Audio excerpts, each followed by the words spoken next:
think people are surprised when they walk in from the street because the outside is very plain, nondescript. You walk in and then we have everything from saddles to headstalls to bits. People are surprised how much equipment that we actually have in here. Because our saddlery is elevated, when somebody comes in, we're able to greet them as they come in, and we're also able to keep an eye on them. It's usually very busy upstairs. It seems like they're always pounding on something. But there are some days when I'll walk up there from being down here and you can hear a pin drop and everybody's busy in at their own benches. It's sort of unique because when somebody comes in to order a custom saddle from us, we do a little bit of an interview with them. We try to find out, what are they going to use it for. Rawhide, covered deep sea. From that interview, we gain the knowledge to what they're going to want it to look like. And that really gets us to where we know what the tree or the foundation of the saddle is going to look like. And then once we get the tree here, then we start applying leather and stitching and glue to produce it the way that they wanted it or the way that they order it. It's a fairly personal thing. I mean, everybody wants something different, and we're making a product that has to work for them 100%. Very close. If we're making it for a ranch cowboy, he's going to be putting his butt in it for 8 to 10 hours a day. You usually know within the first 10 minutes of riding a saddle if it's going to be something that's going to be comfortable and whether you're going to want to spend the rest of the day in it. The last thing that we want to do with a customer is have them just order a saddle and not have any idea what they're going to get, and when it shows up, be unhappy.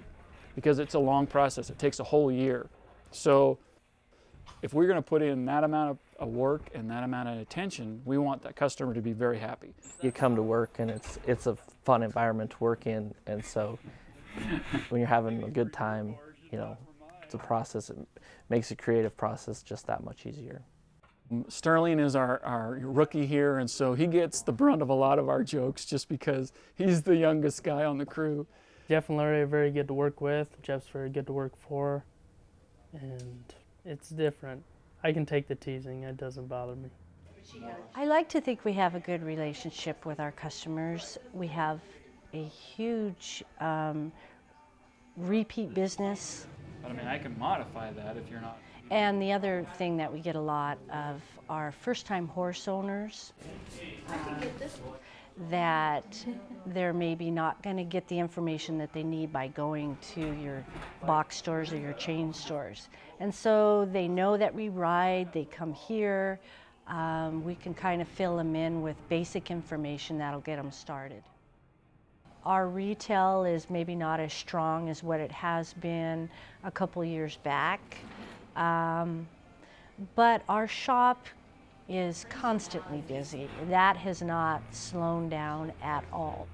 That's one of the benefits of the custom shop is when people come up here to get a product made, especially a saddle, it's a decision they've thought about, it's a purchase they've planned for, and so I don't think it has affected it as much as, say, just average business in Great Falls. There's a definite need for this type of business here, and I think that's proven itself over the 20 years that we've been here. This is a very solid business, and I think it's going to be that way for a very long time.